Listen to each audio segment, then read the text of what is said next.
Hi, everybody. We're going to have a chat with Sheila, and um, everyone's going to be muted right now.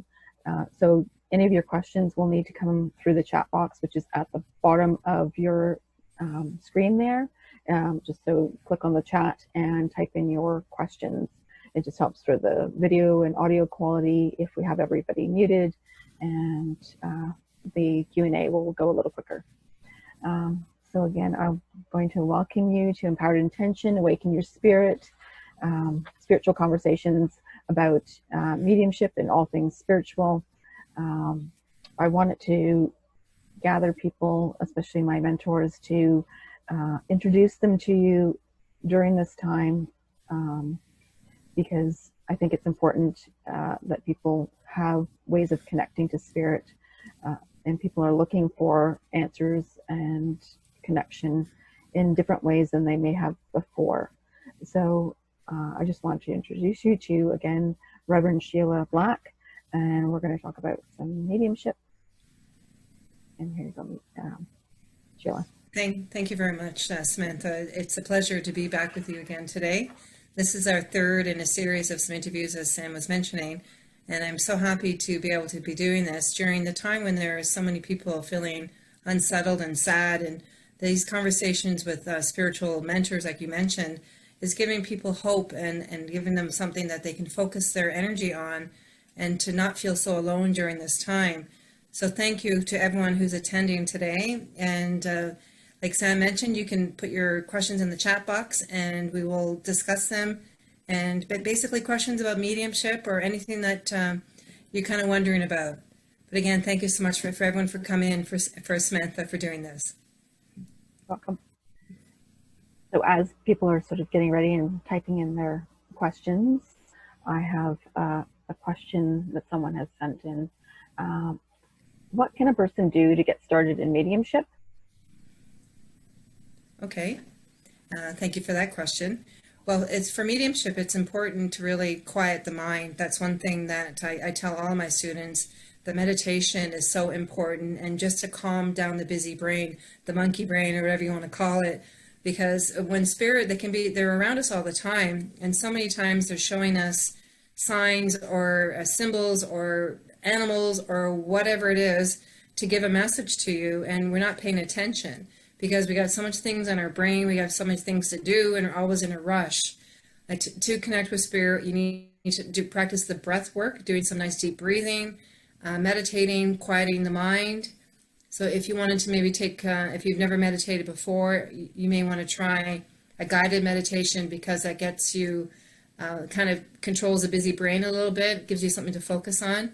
But when I meditate, I actually recommend when you get past that point, to just have quiet, like no music at all, no talking, or very quiet music. I like to meditate and connect with spirit as I do my walks. I'm always connecting with nature and hugging trees and enjoying my connection with spirit on the meditation walk. But that is the most important thing, is to learn the meditation techniques, to quiet the mind, to join a meditation group with like-minded people who also can raise the vibration, the energy vibration of your meditation. And then once you've kind of got meditation down pat, even because I really recommend people learn how to meditate before they do mediumship, because there's a bit of a technique with meditation. And once you learn how to do that, then you can go on. There's so many classes you can take. As Samantha knows, she's one of my students. I teach mediumship, and I have for many years. And I have different levels of classes. And right now, where I'm doing them on Zoom because of the COVID virus right now. But there's lots of stuff out there. There's you can read books. I recommend that you become more knowledgeable on your practice, and just look for whatever resonates with you. There's many teachers, and find someone that you really connect with on a soul level, like a personality, because you want to be comfortable with your teacher before you can really learn from them. So, and I also recommend different teachers. As much as I like people coming to me, obviously I teach a certain way, and I recommend people go for different teachers and learning different styles and different techniques. That's what I personally recommend. Beautiful. So to take this time to connect to source, to connect with the loved ones in your family that are in the spirit world, really, really connect. Take the time to breathe. Take the time to journal. Even maybe start to do something that you've always wanted to do and you haven't had the time to do it. So that's the message that I'm feeling is from Spirit in general, not specific message for someone, at least not yet. Ingrid, when you are getting messages, are you in the same time frame and space as me, or could it be a message that is more relevant for me at another point in time? Okay, that's a good question too. So when you ask me something or ask any medium something specific from Spirit, it could be something that's related to the now. Then sometimes they do give us advice on future events or decisions you need to make in your life. But when people call me and contact me and they want me to tell them about their love life and if they're going to win the lottery and if they're going to, have this fancy job and win this big house, and, I basically tell them I'm not the right person for you, that you need to go to someone with a crystal ball and that charges you probably way more than I would charge you, and it's a real ripoff. But so to answer that question though, like, yes, sometimes there is future suggestions. Maybe they'll show me, like Ingrid actually right now, I'm just feeling like they're showing me like I'm feeling a possible move of location with you. That's what they just showed me right now, and I don't know whether that's coming right now, but I'm seeing that there's a move coming your way.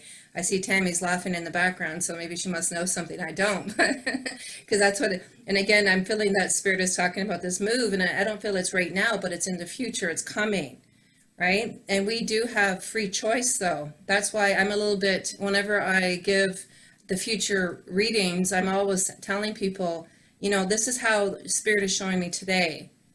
We all have free choice.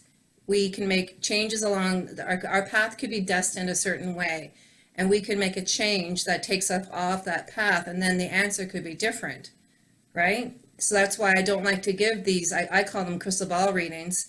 I'll tell people, like, the caveat that yes, they're showing me, whether it's a workplace or a relationship or that kind of thing. I'll say, well, I'm feeling a good vibration about, I'm seeing, maybe a job in marketing. I see you're very creative and, that kind of thing. And, but never like numbers and where's my man or any of these kind of questions. I just refuse to answer those type of questions. So hopefully that answered your question, Ingrid. Thank you. And Carla asked, when do you offer classes? Okay, right now I'm offering classes Wednesday nights on Zoom, and I was teaching at a local community church here, and before that at a spiritualist store as well. Been teaching for probably about 4 or 5 years at least. And if you're interested, you can always email me. And I'm actually looking at perhaps starting a new class, because the class I have now, they've been together for a couple years or so. And you get to a point that you're developed a little bit more after that time. And I'd like to introduce a little bit harder or challenging experiences for those students. And I could start off maybe with a newer class with other people. I like to have at least, usually, I would say 6, but actually I'd like to have more like 10 to have classes, because then there's enough people for you to practice on. Because you don't want to be having the same, I don't mean to sound disrespectful, but the same dead person, who could say it's the same grandmother again and again for the same message for the same person. It's really nice to have different people to work with. And I do offer all kinds of different experiential practice work. I always do a meditation, and we always discuss something spiritual, something relevant, something that like an aha moment for people that they can share. And being the facilitator, like I really welcome people in the group to share their insights and to share their experiences too. Because again, I don't claim to know all and be all. I'm just facilitating the group. But so Wednesday nights right now for the group that I have a class tomorrow night. And if people are interested, I may actually do a posting and ask for a newer group, because I think there's 2 people online here that would be perfect for it. And at the point, I won't point, but I think there's 2 people here that would like to join a new class. And Carla, also, second part to her question, how did it start for you? Okay, thanks for asking, Carla. Well, for me, I kind of feel like I've had this my whole life. I know I've always had experiences my whole adult life. I don't have a lot of memory from my childhood. I really don't. I remember seeing my my grandmother who passed away at her cottage. She was in spirit, and I didn't think anything of it. I just kind of thought everybody saw those things. But then I guess that I thought maybe people thought I was weird, so I kind of hid it until actually 36 years ago, I met somebody who actually liked the same kind of topics that I liked. We started talking about spiritualism, started talking about going to different mediums and healers and all kinds of things. And I used to get all kinds of messages from spirit. But what really changed my life was when my mom passed away, and she's been gone almost 12 years now. And when she passed away, I saw her in my bathroom mirror, and she was standing behind me. I could see her in the mirror, and I could feel her hand on my shoulder. And the joy that it gave me, I cried so hard, but I wasn't crying because I was sad. I was crying because I was so happy that I could connect with her and that she was around me. And I could feel her right now. She just stepped in and she's just going to give me a big hug. But she was a catalyst, because from that point on, I thought, wow, if I can do that for other people, if I can give that healing that I received with other people, I would really love to be able to do that. So to answer that, kind of make a shorter version of it, but from that point on, I almost right away, I found my first spiritualist church. I don't know how I found it, but it was in Burlington, and I started going there, and I met people who talked openly about what I believed in, about life after death, about spirit. And the first couple conversations, I'd look behind my shoulder, make sure no one's like making faces at us or laughing at us, but they all believed the same things I believed, and I really felt like I was at home. And then from that, I actually started studying with the Spiritualist Church of Canada to be an ordained minister. It took like many years, 8 years, 9 years. I've been ordained for 6 years, and it took me many years to get there. So probably at least 8 years to get there as a minister. And during some of those courses, I met a lot of excellent tutors from Canada, the US, and the UK that came through either Burlington Church or Lilydale, New York. If anybody hasn't been to Lilydale, New York, I highly recommend you get there. It's only less than 3 hours over the border, once the border's open. And I'm not sure if they're going to have a season this year, but they have classes there all the time. And I'm sure, like, if you're interested, you can find stuff online.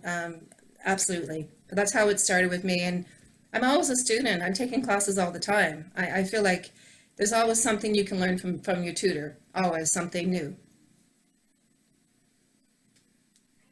Terry has a question. How does the healing part work? Are you able to see what the individual needs, or does the person share what their desires are? Okay, who was the question from? Sorry. Terry. Okay, Terry. Hi, Terry. Don't see your picture there. But so I never ask anything about my client. I don't want to know anything about them. If I know something, that's, I can't really help it if I know the person personally. But if they come to me, I don't want to know anything about their health concerns. I don't want to know anything about their spirit people. I'd like them to come as a clean slate, like someone I don't know anything about. And then when I work with the healing, I do the healing work. I'm in my room now, but you can't see it. I have a massage table set up, and I have the client lay on the massage table. I use crystals, I use sound, I use scent. I use a bit of shamanic rattles and things like that as well. I usually clear with sage, and then I go over the body with what's called an etheric weaver. It's kind of like a pendulum, but a little bit higher tech. And it helps me to find areas of blockages, helps me to clear areas that need clearing. And I know I don't need to know what's wrong with them physically or emotionally. Spirit will tell me during the session. So sometimes it could be, a very sensitive topic like sexual abuse or something along those lines. But I'm aware of it, and I work with them on clearing the past, clearing the pain. A lot of times, if you were in a big grief situation, we're really longing for our loved one, especially if they've died tragically.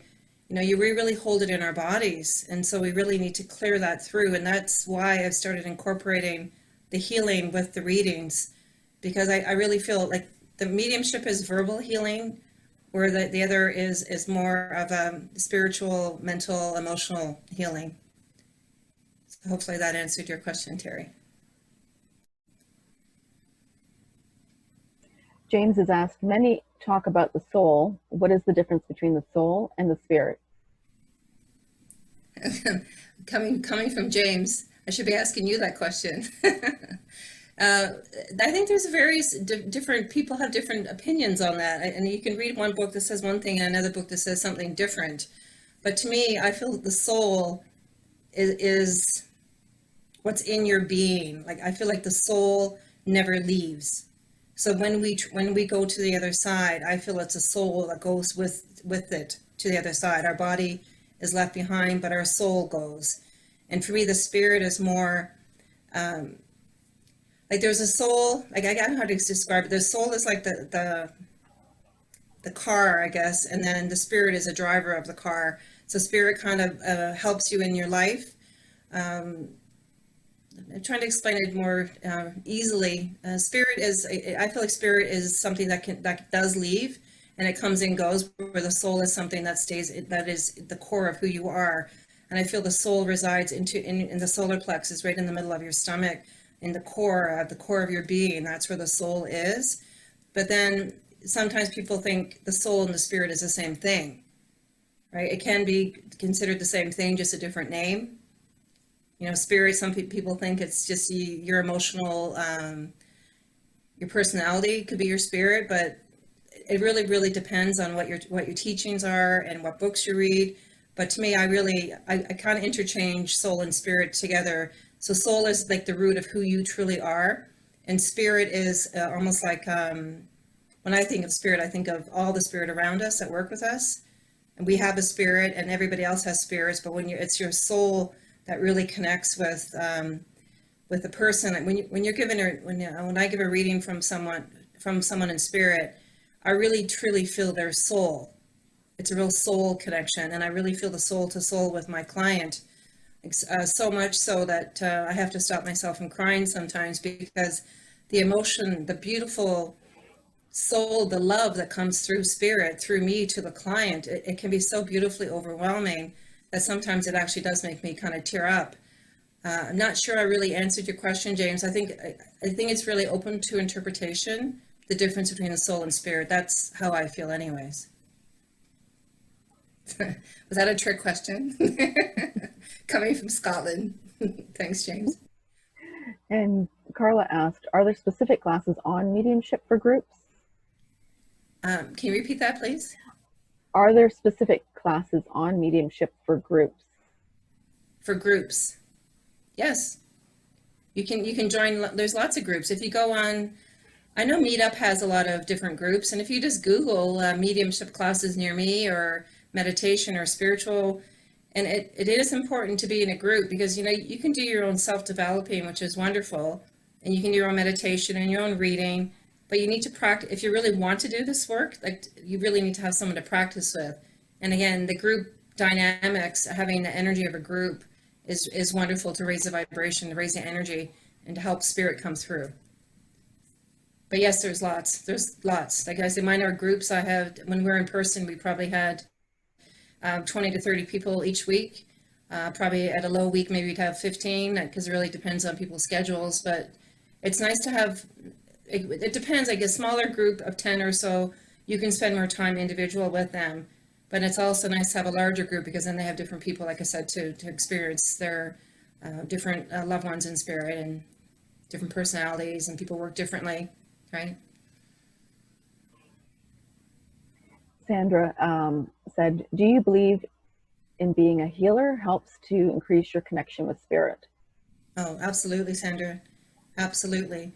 Because when I first started doing this work, like I said, after my mom passed away, like I said, I've already had this kind of my whole life, really, my whole adult life, but ever since my mom died, so that's been 12 years. And when I started, it was only mediumship that I was really focusing on, because I thought that was the most important thing that people really needed, was to hear verbally from their loved ones. But then the healing became so important and then it's just, I was surprised at myself for kind of overlooking it for several years, and then realized how important the healing is. And yes, because when anybody's doing healing, really, and I know Sandra does healing as well. So, but when you're in the healing mode, you're passive, and you let spirit kind of flow through you. And then when I'm doing it at the beginning of when I do my healings, I usually go into a bit of a trance state, which is like an altered state, I put my hands on my client's head and I close my eyes and I don't think anything. I don't do anything. I'm just a channel for spirit. But I know that by doing these healings, that it does give a stronger connection to source energy, to the God of your understanding. Like it absolutely raises the vibration. And a lot of times when you're, like some people don't do mediumship because they're maybe a little bit shy or they don't think they can do it or whatever, and they do healing. But even when they're doing healing, often messages will come through when they're working with their clients. I personally try not to do that because I want to be a clear channel for spirit and just be like this, like the native way of saying is a hollow bone. Just be a clear channel, a clear conduit to let the energy of spirit flow through me to the client. But I definitely feel the vibration raises. Absolutely. So thank you for that question. And Carla, it said, is what spirit tells us generally for our highest and best good because they see the whole picture? Absolutely. Absolutely. Now we can talk about Akashic Records, which is maybe another conversation on its own, but I feel that spirit does know the past, the current, and the future. I absolutely do feel that, and that they're not here to run our lives for us, though. Like we have, as a spiritualist minister, we have personal responsibility. So yes, spirit is here to help us, to guide us, and they always have our best interests. But it's up to us to make these choices. They could guide us in the right way, and sometimes maybe they could show you so many things, like the man who's drowning, and spirit sends a boat. He says, "No, I'm waiting for this and I'm waiting for that," and they ends up drowning because he wanted to have be told what to do. But spirit was giving all these options to save this person, but they didn't see it as an option. They were waiting for like the hand of God to come through the clouds and reach down and touch their head or something. But yeah, I absolutely feel, I don't believe in any negative energies at all. I'm not saying that there isn't any negative energy out there. I feel that there's more negative energy on the earth plane than there would be in the spirit world for sure. So I always put the intentions out that I'm only going to be working for the highest and best, and only the white light and all that, always positive things. And yes, a spirit always has our back. They always want to help us. Sometimes people come to me and they want to know when they're going to die or something like that. Even if I know that, I'm not going to tell you, because like you have your own life to lead and your own responsibility. And why should someone tell you that and change the way you're going to behave? Because sometimes spirit will tell me things that I don't share because of that, it's almost a confidentiality, and there's morals and ethics when you do this work. You have to be very, very careful what you tell your clients, because they take it at heart, and usually it's recorded and they can come back to you and say, "Oh, you told me that I was going to meet this guy and I was going to win $1 million," and or whatever the person says to you. You have to be very careful, very, very careful. But yes, spirit always wants us to succeed, and sometimes we don't pay attention. They can tell us so many things and we're too busy running around or too busy not paying attention.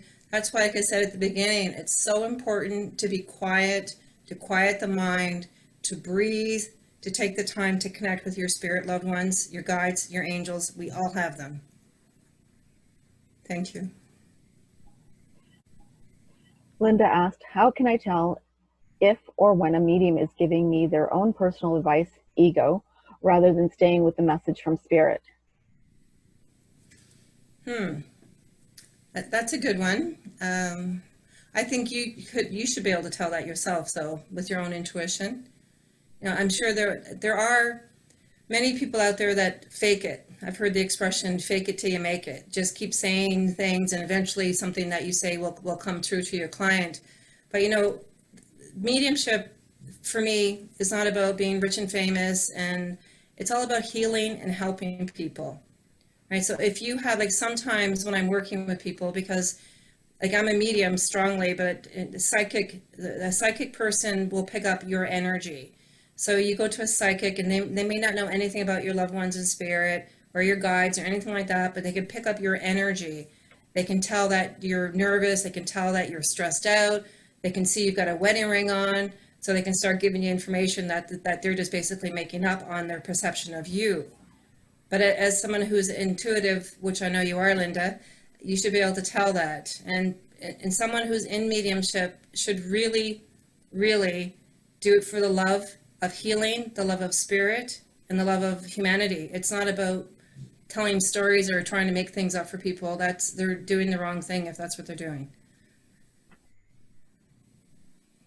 Tammy's asked, I find I see I see signs, lights, flickering, numbers, repeating, animals like cardinals. I find I can also feel touches on my face and head, and I can seem to know. Occasionally, I see tiny bits of faces or flickers of faces. Do you feel this way developed to my actual seeing or hearing them too?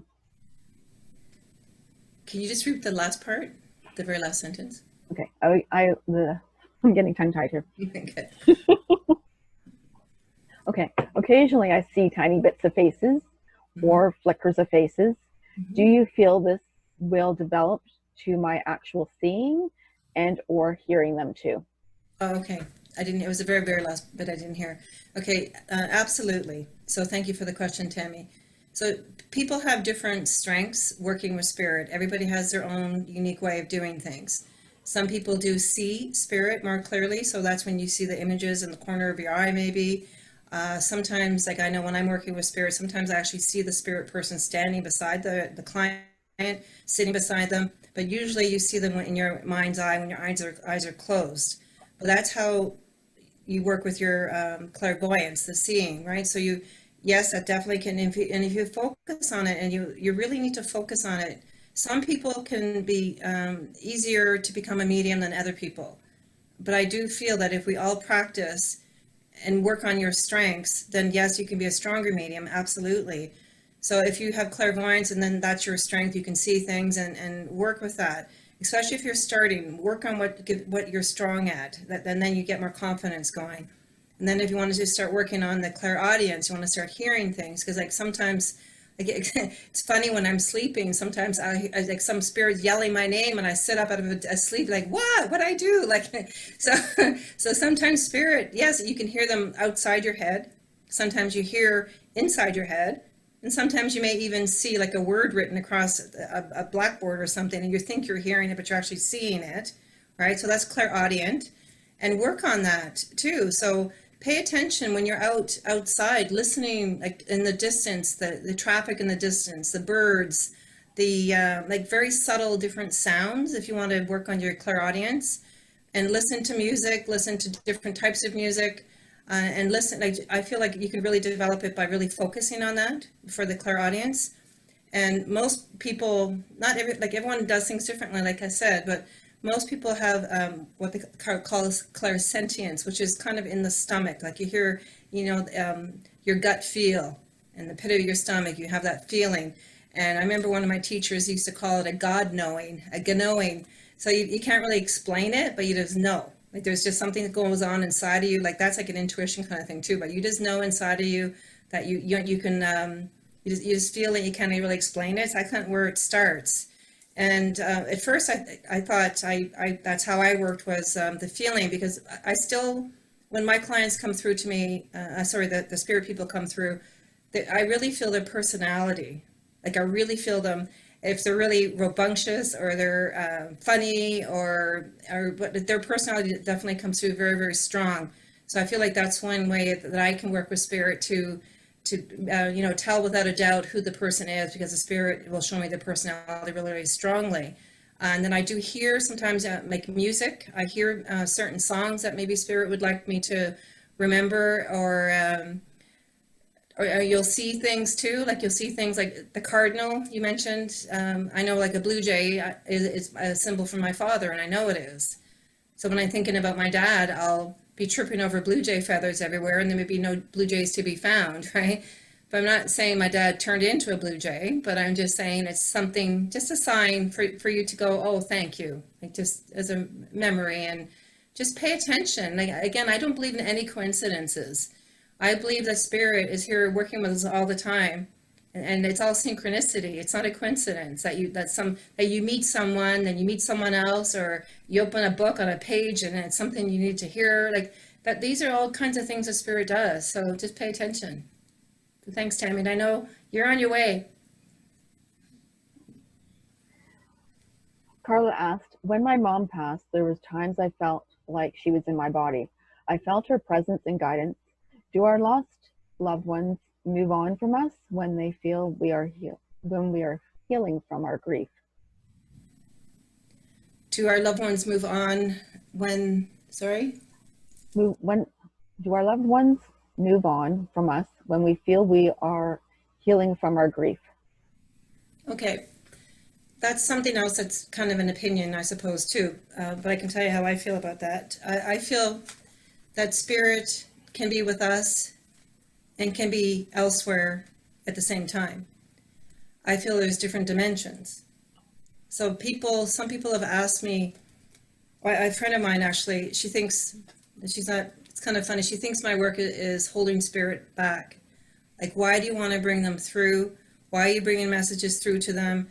Just leave them alone, let them do their thing in the spirit world. And I'm thinking, okay, but spirit really wants us to know that they're okay.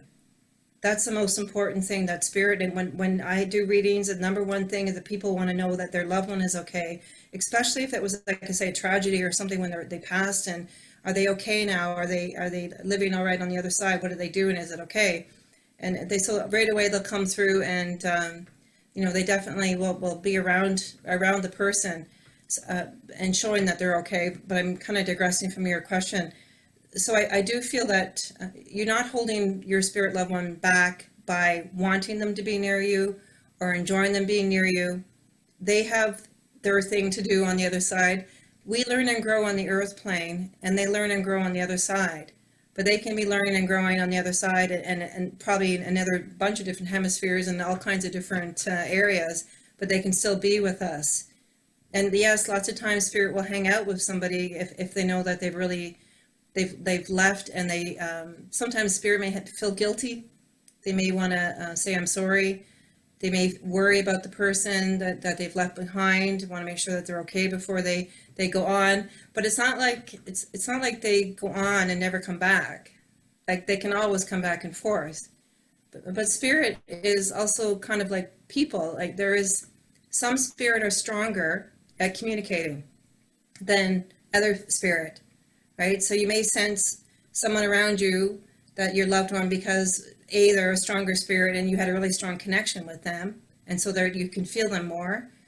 And maybe someone else is still there and they're kind of quiet in the background, but they're still looking out for your best interests and making sure you're all right, and checking in on you. So don't worry about holding them back, and just enjoy them, and they can be with you whenever you want. They're just like a thought away.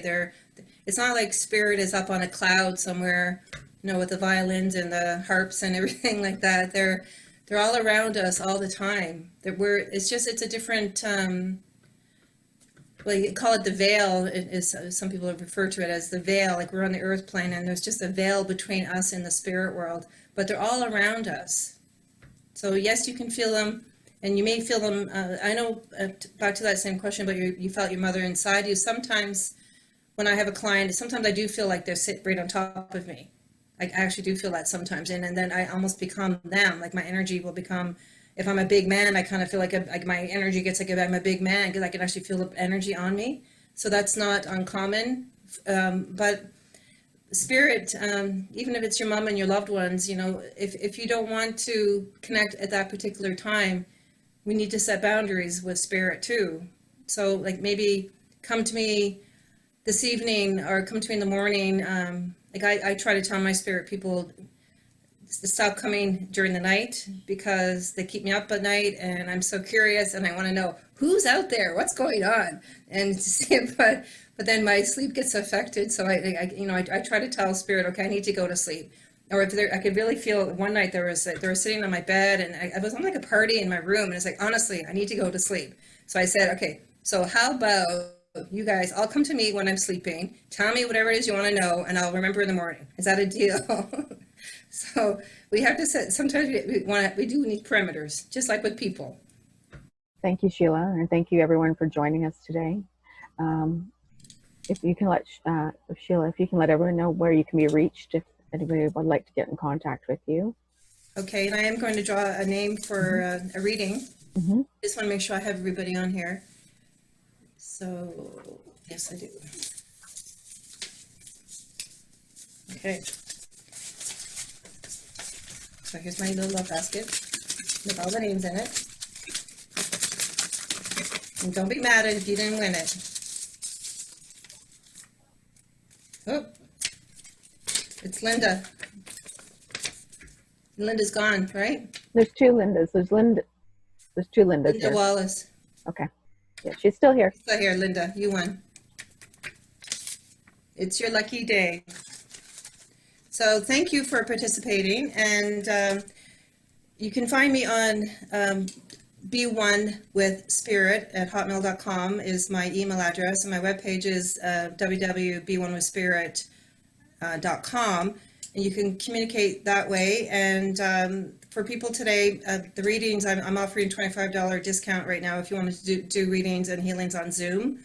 And I just want to mention that very quickly before we leave too, because people I have a huge long waiting list for people waiting to have readings and healings in person. And the healing is a little bit different, only because I use crystals and sound and things like that, which is like a nicer experience in person. However, I've been doing healings via Zoom, via telephone, and there's really no difference of the actual energy. Like I can still pick up where the person has a blockage or has an issue, and we can still work on clearing it. And spirit comes through the phone, the computer. It makes no difference. I had one client, he was kind of cute. He says, do you want me to give you my address so spirit can find me? It's like, no, it's okay. They know, like, if you're coming for the reading, whether it's in Zoom or in person, the spirit knows that you're coming. Most of the time they're waiting for you to show up, and it's no different, honestly. Like, we're able to, I think I just gave one quick message to someone today, but if we're doing messages, we could even do that another time. We could do like a quick message demonstration if you're interested, but it makes no difference at all, whether it's on the computer, phone, person, it makes no difference. So thank you, and congratulations, Linda Wallace, for the reading. And if anybody else is interested, again, it's a $25 discount right now if you want to do it on Zoom. Awesome. Thank you, Sheila. Thank you. I think there might be a comment there. Everyone's sending you lots of thank yous. Oh, great. Thank you. Thank yous and congratulations to Linda. Thank you. Thanks for coming, everybody. And Linda, you and I can connect after. We can set up a time next week or the next couple of weeks at least, hopefully. So thanks, everyone, for coming. And we'll be doing more spiritual talks throughout the next little while as well. So if you want to follow on empoweredintention.com or Empowered Intention on Facebook, you can watch the replays. Thank you, Samantha, for Thank taking you, the everybody. time. I really appreciate it. No problem. Thanks, everyone. Thank you.